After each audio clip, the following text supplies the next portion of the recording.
SAR berhasil menemukan 2 korban kecelakaan perahu di Kabupaten Teluk Wondama.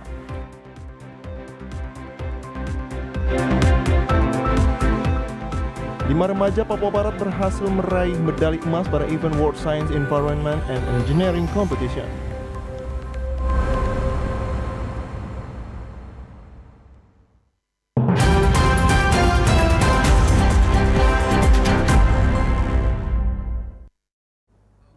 Selamat petang saudara, berita Papua Barat hari ini kembali hadir menjumpai Anda edisi Senin 25 Juli 2022.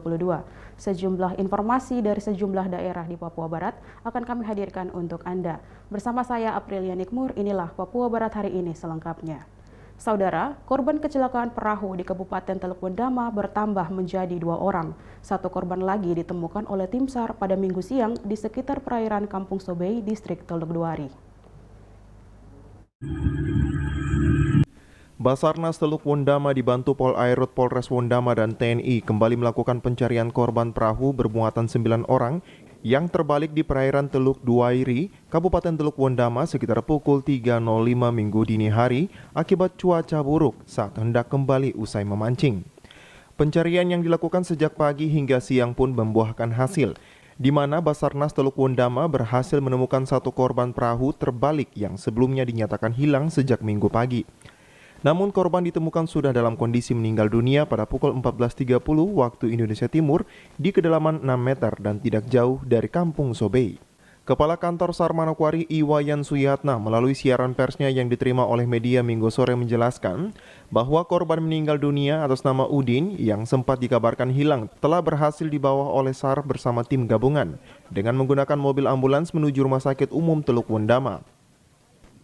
Sementara korban meninggal dunia lainnya atas nama Yanto telah lebih dulu ditemukan pada Minggu pagi.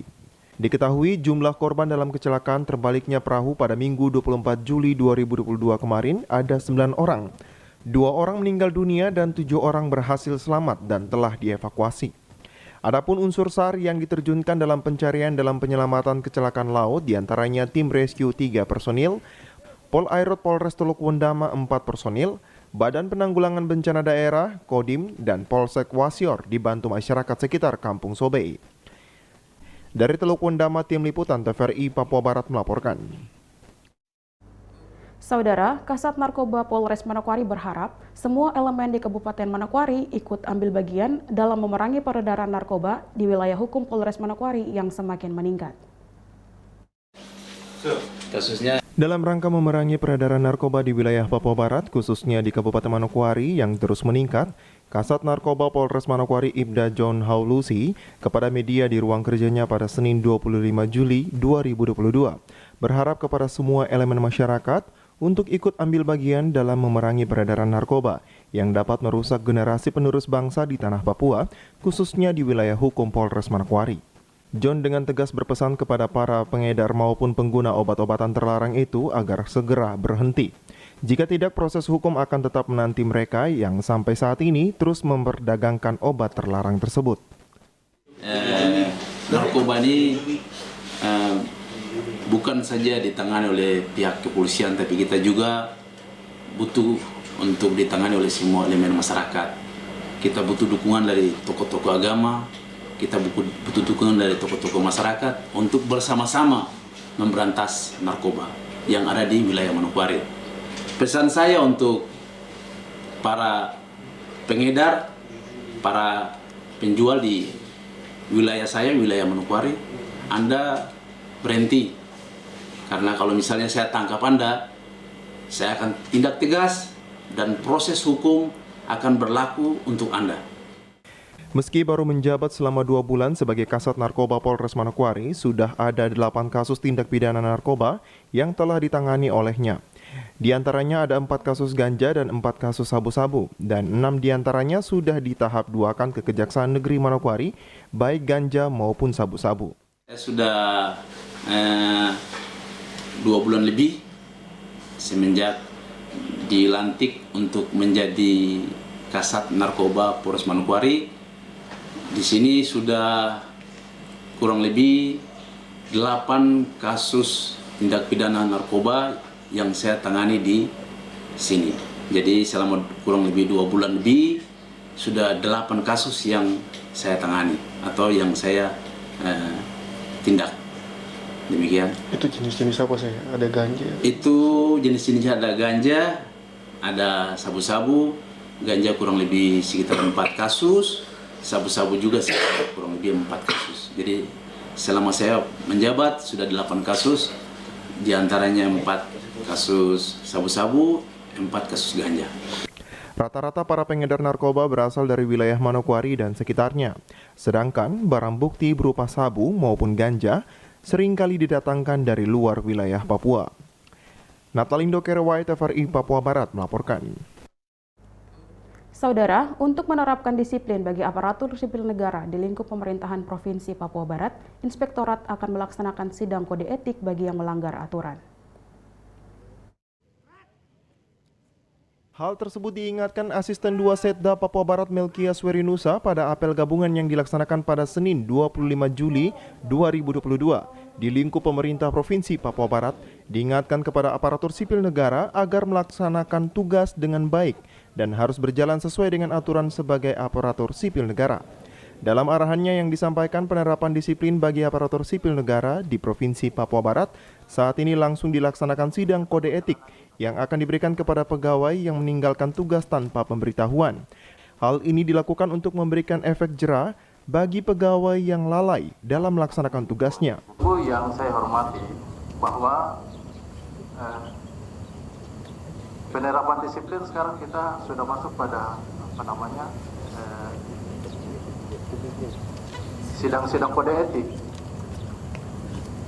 Kami lakukan sidang kode etik untuk para pegawai yang meninggalkan tugas tanpa pemberitahuan, dan mekanisme prosesnya sudah dilakukan sesuai dengan aturan yang berlaku. Minimal sudah ada teguran 1 kali, 2 kali, 3 kali seperti itu. Sehingga penerapan disiplin atau penerapan kode etik ini bisa membuat satu efek jera dan menjadi contoh untuk kita semua. Ini yang menjadi catatan. Dalam beberapa waktu yang akan datang, ada beberapa sidang yang akan dilakukan oleh majelis. Nah, ini informasi yang ingin saya sampaikan kepada Bapak Ibu. Kemudian yang berikut, sekali lagi saya... Sementara itu, Kepala Inspektorat Provinsi Papua Barat Sugiono mengatakan jenis pelanggaran yang akan disidangkan dalam sidang kode etik seperti tidak masuk kantor, merusak fasilitas kantor, moralitas, semuanya akan masuk dalam sidang kode etik. Apa yang diputuskan oleh Majelis Kode Etik bisa sampai dinonjobkan. Dan hal tersebut akan disampaikan kepada gubernur untuk ditindaklanjuti. Tidak masuk kerja. Nah, apalagi PP 94 2021 kan jelas itu. Itu ketika tidak masuk kerja berapa hari langsung dipecat itu. Lebih tegas daripada PP 53 2010. Oh tetap itu masuk di dalam kode etik. Maksudnya ada kasus perselingkuhan? Iya. Oh, enggak ada. Ya, mungkin mereka belum lapor kali. Ya, kan harus ada laporan dulu baru kita bisa tindak lanjuti. Ada beberapa ya, tapi dan sudah ada tindak lanjutnya juga. Ya, artinya tindak lanjutnya artinya apa? Apa yang diputuskan oleh Majelis Kode Etik, dari Pak Gubernur sudah tindak lanjuti. Contohnya, ada putusan dinonjobkan, akhirnya sudah dinonjobkan. Nah, nanti kita lihat lagi sejauh mana ketidakdisiplinan mereka. Kan ada yang bikin rusak aset segala macam itu yang kita sidang. Untuk menerapkan kedisiplinan bagi aparatur sipil negara di lingkup pemerintah Provinsi Papua Barat, Inspektorat memiliki program gerakan disiplin dengan melakukan penandatanganan fakta integritas yang akan dimulai dari internal Inspektorat dan selanjutnya akan disosialisasikan kepada seluruh organisasi perangkat daerah di lingkup pemerintah Provinsi Papua Barat. Karena untuk menciptakan suatu pemerintahan yang baik, harus dibenahi dulu aparatur sipil negaranya. Jimmy Tabisu, TVRI Papua Barat melaporkan.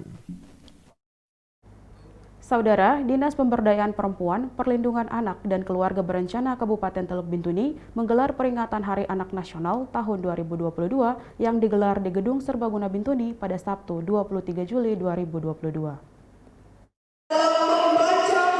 Acara yang digelar meriah ini dihadiri sejumlah pejabat, yakni Wakil Bupati Teluk Bintuni Matret Kokop, Asisten 2 Sekda Putu Suratna, Kepala Dinas P3 AKB Jen Vimbai, para orang tua, dan para guru serta anak-anak. Kemeriahan yang ditunjukkan anak-anak dalam acara yang bertemakan Anak Terlindungi Indonesia Maju mendapat apresiasi dari Wakil Bupati. Dalam sambutannya, Wakil Bupati berpesan kepada seluruh orang tua agar dapat memenuhi hak-hak anak dalam rangka mempersiapkan masa depan anak yang sesuai harapan. Khususnya, Wakil Bupati mengingatkan para orang tua untuk lebih peka dalam mengawasi anak, serta memberikan kasih sayang yang dibutuhkan anak. Pada kesempatan ini, saya mengajak para orang tua peduli dan memberi perhatian kepada anak-anak. Tetap harus selalu berkomunikasi dengan anak.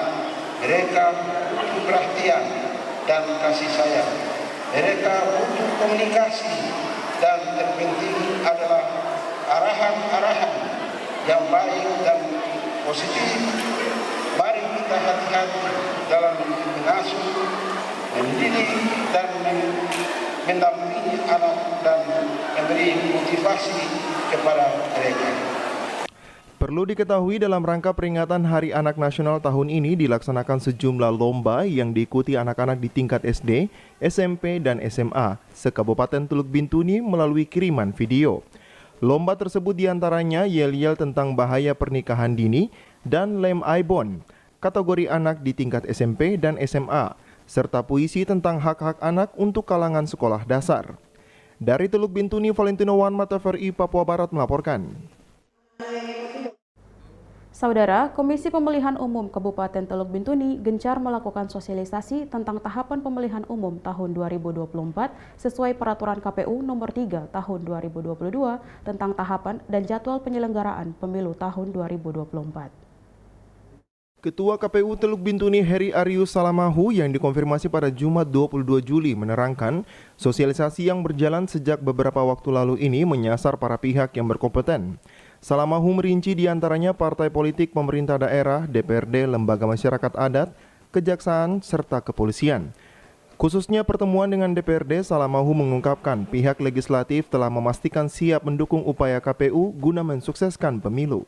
Kami KPU setelah menerima jadwal tahapan pemilu serentak 2024, KPU Kabupaten Teluk Bintuni melakukan sosialisasi PKPU tahapan itu kepada semua pihak, di mana yang pertama kita lakukan dengan partai politik bersama Forkopimda di aula. Setelah itu kami pertemuan dengan DPR Kabupaten Teluk Bintuni melaporkan kita punya jadwal tahapan, sekalian dengan Pak Divisi Teknis menjelaskan terkait persiapan tahapan pendaftaran partai politik.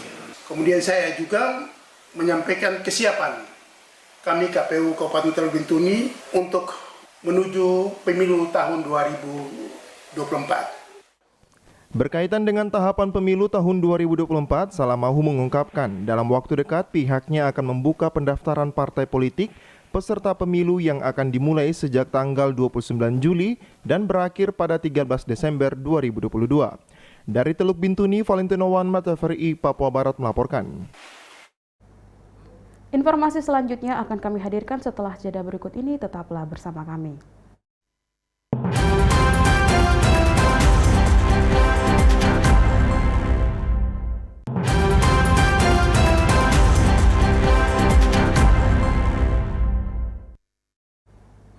Terima kasih Anda masih bersama kami. Saudara, tim Papua Barat berhasil memperoleh medali emas pada event World Science Environment and Engineering Competition dengan kategori Life Science Macedonia Special Award dengan menaklukkan 350 tim dari 23 negara. Petrus Christian Saiba dari SMA Negeri 2 Manokwari, Sarah Gloria Simanjuntak, Kesia Bustan dari SMA Negeri 1 Manokwari, Gaura Victoria Patiselano dan Justinus Markus Serang dari SMA Villanova Manokwari. Inilah kelima putra-putri Papua Barat yang berhasil meraih medali emas pada event World Science Environment and Engineering Competition yang digelar pada tanggal 17 hingga 21 Juli 2022 di Universitas Indonesia. Gloria Victoria Patiselano mengatakan penelitian yang dibawakan dari Papua Barat berupa barapen, budaya memasak dari Papua. Namun diteliti dari sudut pandang ilmiah dari sisi biologi dan kimia terhadap kualitas kematangan daging dan proses kematangan daging. Barapen. Kita meneliti barapen dari sudut pandang ilmiah. Selama ini sudah sering sekali barapen diteliti dari sudut pandang sosial, maka dari itu kita ingin melakukan sesuatu yang berbeda. Kita ingin berinovasi. Penelitiannya kita lihat dari sisi biologi dan dari sisi fisikanya. Untuk biologinya kita melihat efek dari daun pepaya terhadap kualitas dan kematangan dagingnya. Dan untuk dari sisi fisika kita melihat proses perpindahan kalor dari batu ke daging untuk memasak daging yang dimasak. Sementara itu, Sarah Gloria Simanjuntak menjelaskan event World Science Environment and Engineering Competition diikuti oleh 23 negara dengan tim yang mengikuti kompetisi sebanyak 350 tim. Dan kami, tim dari Papua Barat, bisa meraih yang terbaik. Kami berharap bisa menjadi inspirasi buat generasi muda di Papua Barat. Walau kami di ujung timur Indonesia, kami bisa membuktikan kami yang terbaik. Ini terdiri dari 23 negara, kami salah satu timnya dari Papua Barat, dari antara 350-an tim. Kiranya itu bisa menginspirasi teman-teman segenerasi, terutama generasi muda Papua, yang dimana orang bisa mengatakan bahwa maksudnya bahwa orang Papua itu kurang mampu atau agak malas. Jadi kita di sini langkah pertama kami ingin menginspirasi. Tujuan utama kami sebenarnya gold medal itu hanyalah bonus. Special award itu hanyalah bonus. Tujuan kami utamanya menginspirasi anak-anak Papua mengetahui bahwa mereka tuh mampu berkompetisi dengan orang-orang lain. Untuk persiapan mengikuti kompetisi dilakukan selama 3 bulan dari bulan Mei 2022 yang dibimbing di Manokwari oleh Yayasan Terang Papua dan pemantapan tim oleh Yayasan Indonesia Sejahtera Barokah di Surabaya. Dari hasil ini, event World Science Environment and Engineering Competition selanjutnya Papua Barat diberikan tanggung jawab sebagai tuan rumah. Jimmy Tabisu, TVRI Papua Barat melaporkan.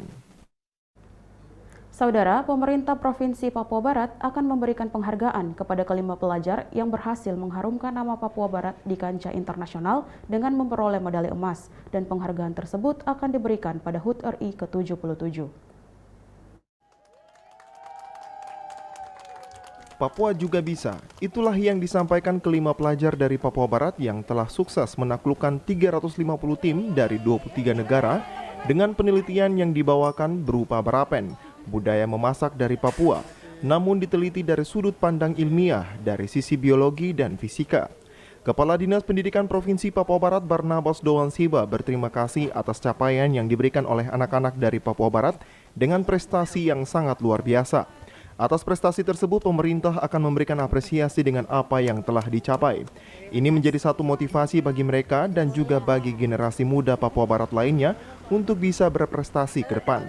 Lebih lanjut disampaikan, ke depan pemerintah Provinsi Papua Barat akan menyiapkan anggaran untuk kegiatan event selanjutnya yang akan dilaksanakan di Papua Barat sebagai tuan rumah.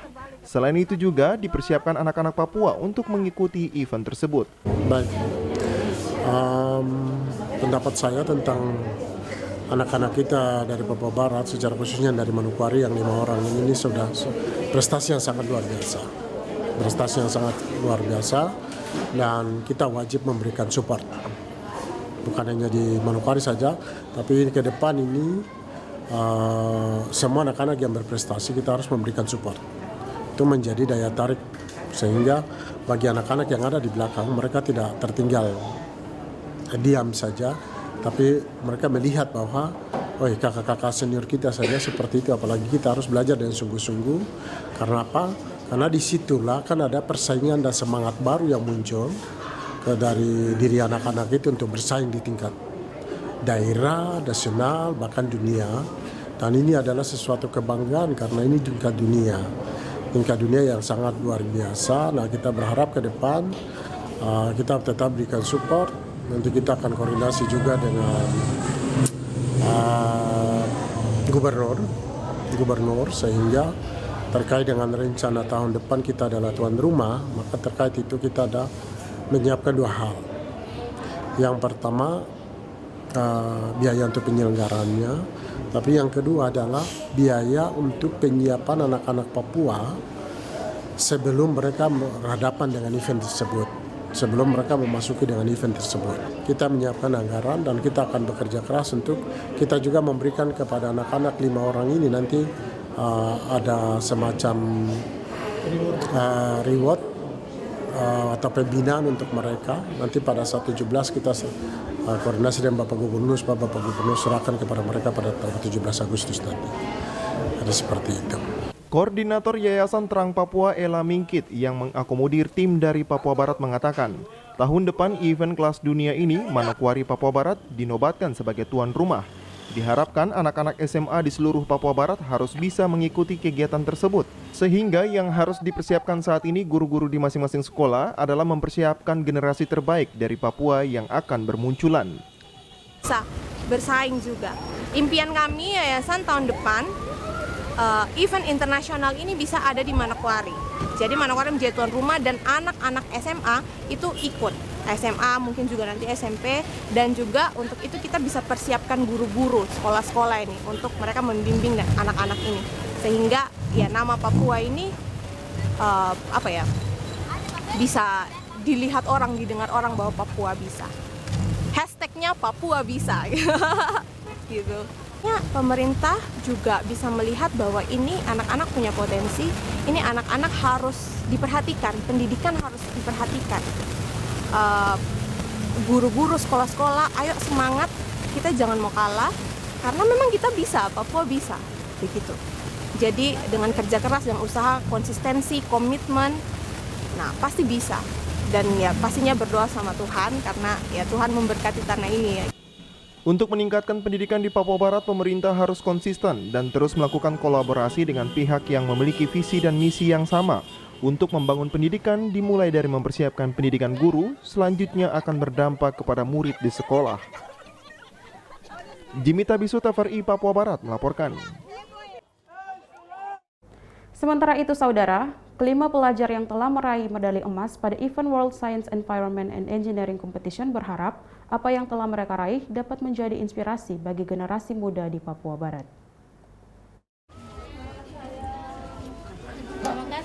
Berikut ini beberapa harapan yang disampaikan oleh Petrus Christian Saiba, Justinus Markus Serang, Goura Victoria Patiselano, Sarah Gloria Simanjuntak, dan Keisha Bustan, yang berharap kemenangan yang mereka raih membuktikan bahwa Papua bisa dan dapat memacu semangat mereka untuk belajar. Sebenarnya tujuan saya juga yang mengikuti ini supaya saudara-saudara saya di Papua mereka tidak dianggap tertinggal dari negara-negara lain, agar kami di Papua juga tidak tersingkir dari adanya kemajuan. Karena sebenarnya menurut saya di Papua itu sebenarnya banyak orang yang suka bekerja, tidak ada yang malas, namun malas menerima adanya kemajuan. Maka dengan memenangkan lomba ini, saya berharap kami bisa menginspirasi saudara-saudara kami yang lain. Sampai sekarang masih malas-malas belajar, kamu berubah sudah. Kita sendiri lihat di luar sana tuh orang-orang sudah hidup. Lihat kita nih, kita di bawah sekali, memandang kita di bawah sekali, betul. Dengan gold medal ini, saya harap teman-teman mungkin satu umur, adik-adik, kamu berubah, belajar lebih giat, supaya kita bisa buktikan bahwa Papua juga bisa. Tong ikut lomba ini nih bukan hanya untuk Tong cari prestasi, bukan hanya untuk Tong cari nama naik, tapi Tong juga mau tunjukkan kalau di Papua tuh bisa. Meskipun Tong dipandang terbelakangan, meskipun Tong dianggap rendah, tapi Tong juga punya potensi yang patut untuk dikembangkan. Bahkan juri kita yang menilai kita juga sudah mengakui bahwa Papua itu bisa dan mereka di atas rata-rata. Dan yang pasti kita juga bukan cuma harus kerja keras, tapi juga harus jangan pantang menyerah, karena kalau misalkan ada kesempatan yang datang, dan jujur aja kita juga udah sempet agak mau nyerah sebenarnya awalnya, tapi akhirnya kita bisa membuktikan kepada bahkan dunia, karena ada 23 negara yang ikut dalam kompetisi ini, bahwa Papua memang bisa dan Papua memang layak berada di kancah internasional. Dengan keberhasilan yang mereka raih, mereka berpesan untuk menciptakan dunia pendidikan yang baik di tanah Papua. Pemerintah harus lebih konsen dengan menyiapkan fasilitas pendukung di sekolah, menyiapkan tenaga guru yang profesional, maka akan menciptakan sumber daya manusia yang handal dari tanah Papua. Jimmy Tabisu, TVRI Papua Barat melaporkan. Saudara, musyawarah daerah kedua Majelis Ulama Indonesia MUI Kabupaten Manokwari berlangsung pada Sabtu 23 Juli 2022 dan dibuka langsung oleh Bupati Manokwari Hermus Indo. Musyawarah Daerah atau Musda Majelis Ulama Indonesia Kabupaten Manokwari kedua yang berlangsung Sabtu 23 Juli 2022 kemarin dibuka secara resmi oleh Bupati Manokwari, bertujuan untuk menggerakkan kepemimpinan dan kelembagaan Majelis Ulama Islam secara efektif. Pembukaan Musda kedua dihadiri Ketua MUI Papua Barat Haji Nasrau, pimpinan Forkopimda Kabupaten Manokwari, serta pimpinan organisasi agama Islam. Ketua MUI Kabupaten Manokwari Baharudin Sabola dalam sambutannya menyampaikan, selama kepengurusan sejak 2019 lalu, MUI Kabupaten Manokwari terus bekerja sama dengan pemerintah daerah. Hal ini dibuktikan dengan pelaksanaan safari Ramadan yang dilakukan bersama Pemda Manokwari pada 2 tahun terakhir. Majelis Ulama Indonesia tentu tetap membangun kerjasama dengan pihak pemerintah, baik dan pihak Forkopimda. Tentu kerjasama dibangun selama ini kita telah melaksanakan berbagai agenda dan menyukseskan beberapa agenda. Lebih khusus pada Bapak Bupati selama ini dalam kepemimpinan PAW 2019-2022. Majelis Ulama Indonesia Kabupaten Manokwari bersama-sama dengan pemerintah daerah telah melaksanakan safari Ramadan 2 tahun berturut-turut. Dan alhamdulillah selama safari Ramadan ini Bapak Bupati dan Wakil Bupati selalu hadir bersama-sama dengan kita. Bupati Manokwari Hermus Indo yang hadir sekaligus membuka Musda kedua MUI dalam sambutannya menyampaikan harapan agar MUI berwujud sebagai organisasi yang sehat dan hidup. Harapan saya sebagai pimpinan di daerah ini bahwasanya MUI sebagai organisasi Islam yang paling besar dan juga terakbar di Indonesia dan juga di Kabupaten Manokwari ini senantiasa menempatkan sebagai organisasi yang sehat dan juga hidup di negeri ini, di mana taat di dalam menyelenggarakan atau melaksanakan asas-asas organisasi. Kita tahu masa baktinya selesai, kemudian harus sesegera mungkin untuk kemudian melaksanakan musda. Tentu musda ini saya melihat bahwasanya sangat bertujuan positif untuk memperkuat eksistensi MUI secara organisatoris di Kabupaten Manokwari dalam mengembang peran sebagaimana yang terpampang di depan kita semuanya. Melalui Musda yang berlangsung 2 hari di Manokwari, Bupati juga berharap agar dapat menghasilkan produk organisasi yang berkontribusi untuk memajukan MUI dan juga memajukan umat muslim di Manokwari. Selain itu dapat memajukan pembangunan di Kabupaten Manokwari. Arina Iriananta, TVRI Papua Barat melaporkan. Informasi selanjutnya akan kami hadirkan setelah jeda berikut ini, tetaplah bersama kami.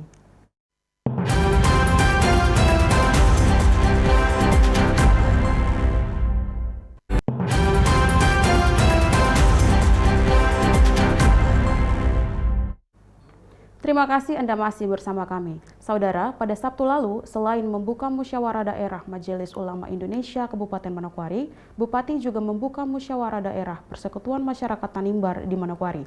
Berikut informasinya untuk Anda. Musyawarah Daerah Musda kedua Kerukunan Masyarakat Tanimbar di Kabupaten Manokwari yang berlangsung Sabtu 23 Juli 2022 bertempat di Aula Gedung Serbaguna Gereja GKI Maranatha Kota. Dibuka secara resmi oleh Bupati Manokwari Hermus Indo. Hadir dalam pembukaan musda tersebut juga para ketua Kerukunan Masyarakat Maluku. Bupati Manokwari pada kesempatan tersebut dalam sambutannya menyampaikan kehadiran masyarakat Tanimbar di Manokwari yang berkumpul dalam wadah organisasi kultur yang dapat berdampak positif terhadap kehidupan masyarakat secara umum di Manokwari. Selain itu, Persekutuan Masyarakat Tanimbar juga menjadi wadah untuk menunjukkan eksistensi diri. Bisa menghimpunkan diri dan juga dipersatukan dalam satu wadah organisasi kultur yang diharapkan organisasi ini bisa berdampak dalam proses pembinaan kemasyarakatan secara internal, baik di Persekutuan Masyarakat Tanimbar itu sendiri, tetapi diharapkan juga bisa berdampak terhadap kehidupan masyarakat Kabupaten Manokwari secara luas. Kita ingin membuktikan dan juga menjaga eksistensi diri kita. bahwa masyarakat Tanimbar sebagai bagian dari masyarakat Kabupaten Manokwari harus tetap menunjukkan jati diri dan juga eksistensinya di tengah-tengah kemajemukan dari suku lain yang ada di Kabupaten. Artinya kita ingin memberitahu pemerintah daerah, tapi juga kita ingin memberitahu masyarakat Manokwari bahwasanya kami masyarakat Tanimbar juga ada, jangan lupa kepada kami.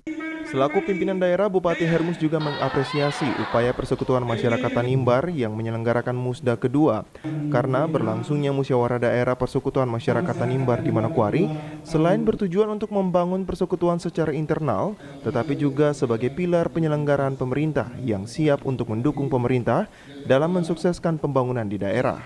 Yang paling penting bagi kita adalah kita ingin menjaga dan juga melestarikan identitas yang Tuhan sudah ciptakan dan taruh di dalam diri kita masing-masing. Karena itu banggalah menjadi masyarakat Tanimbar di Kabupaten Manokwari. Dan jangan pernah mengingkari identitas.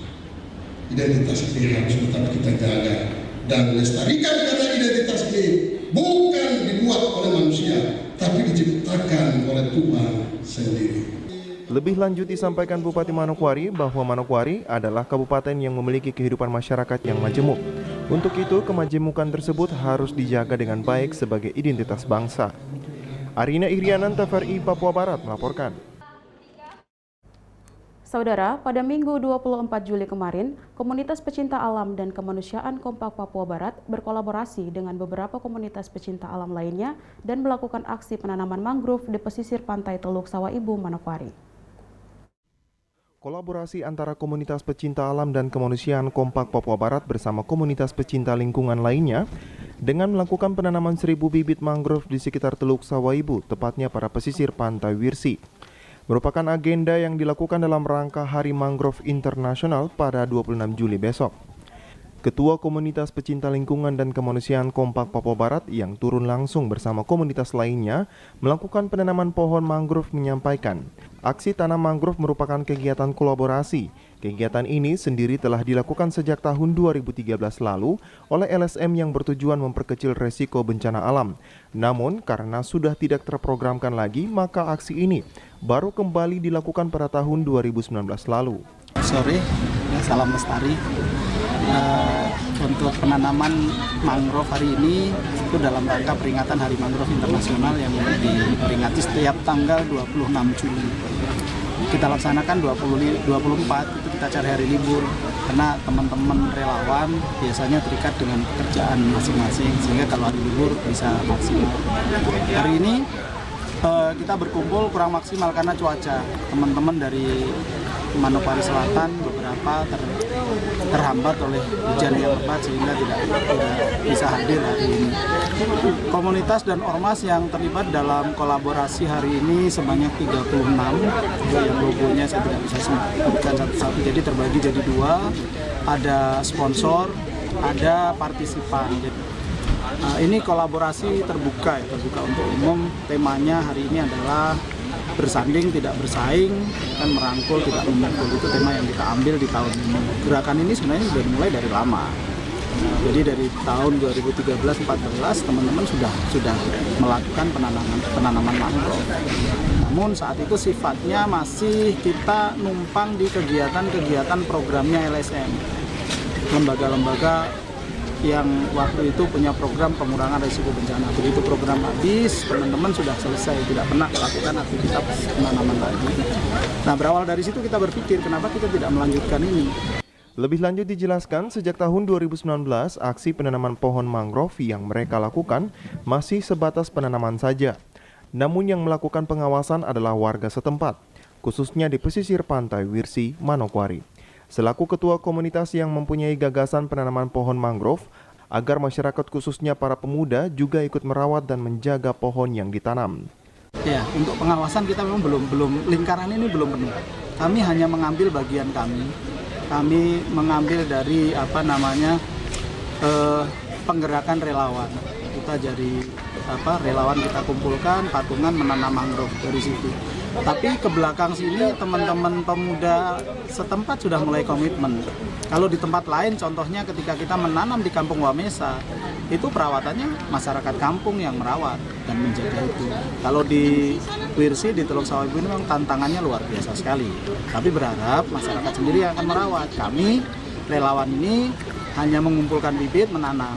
Setelah itu, ya kita karena tidak tinggal di sini, kita nggak bisa mengawasi sepenuhnya.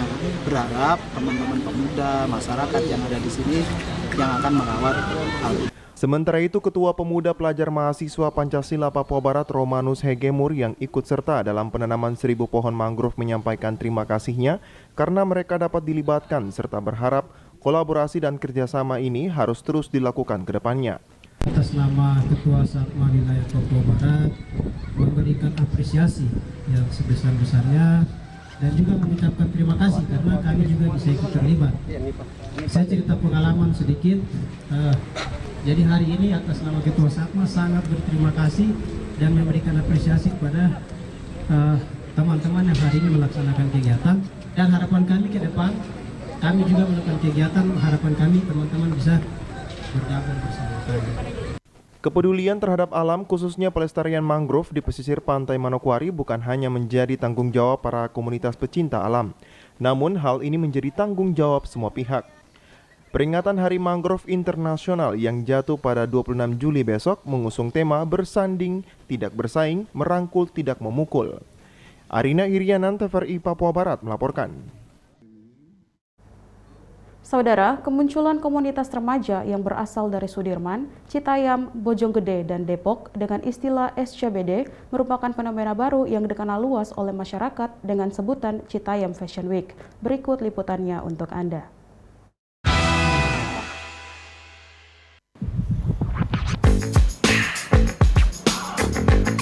Dukuh atas diinvasi ABG Gaul yang datang dari pinggiran Jakarta.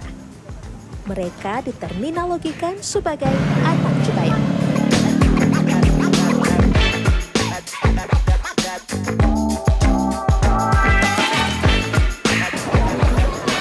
Kebanyakan dari mereka berasal dari Citayam, Bojonggede, Tangerang, hingga Bekasi. Remaja-remaja ini datang untuk sebuah eksistensi dengan standar popularitas yang dipatok dari seberapa viral mereka di media sosial.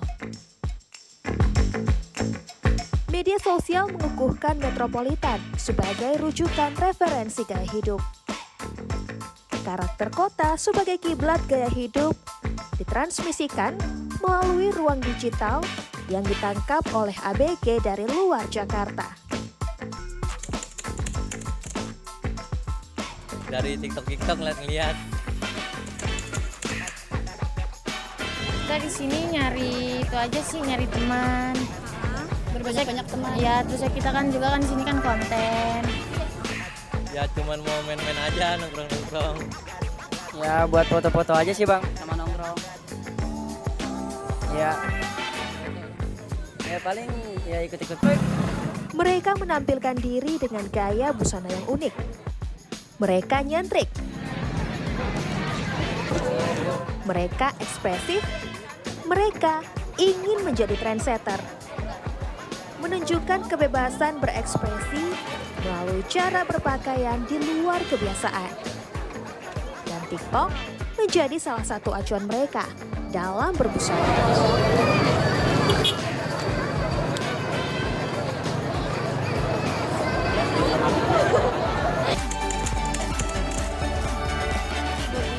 Idola aku aja gitu, kayaknya outfitnya bagus gitu.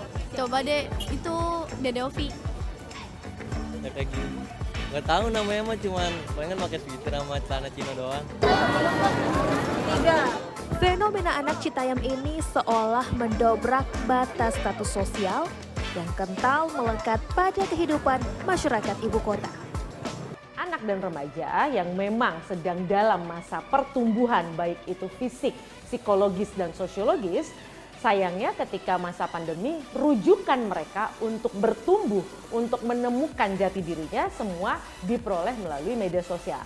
Dan budaya-budaya yang ditampilkan menunya di media sosial, sayangnya suka atau tidak suka, swalayan budaya tersebut diisi atau didominasi oleh budaya barat, budaya asing, dan budaya kota. Persoalannya, tidak semua merasa cocok dengan kegiatan ABG ini.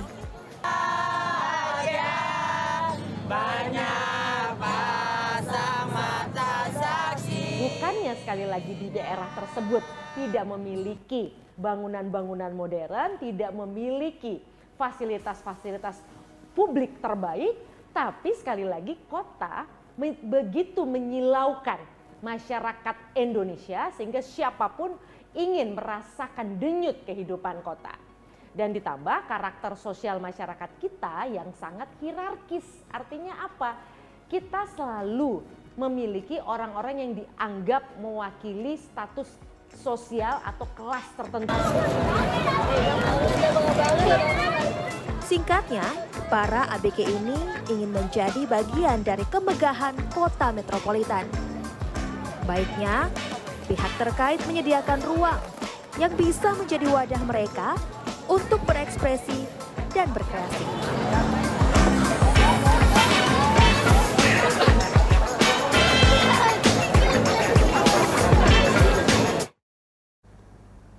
Saudara, tuntas sudah perjumpaan kita dalam berita Papua Barat hari ini. Kami tetap mengajak Anda untuk mencegah penyebaran COVID-19 dengan cara memakai masker, mencuci tangan pakai sabun dengan air yang mengalir, menjaga jarak, menjauhi kerumunan, serta membatasi mobilitas, dan bersedia divaksin sesuai kebijakan pemerintah. Indonesia pulih karena aku, Indonesia pulih karena kamu, Indonesia pulih karena kita. Mewakili kerabat kerja yang bertugas, saya Aprilia Nikmur pamit dari hadapan Anda. Terima kasih atas kebersamaan Anda dan sampai jumpa.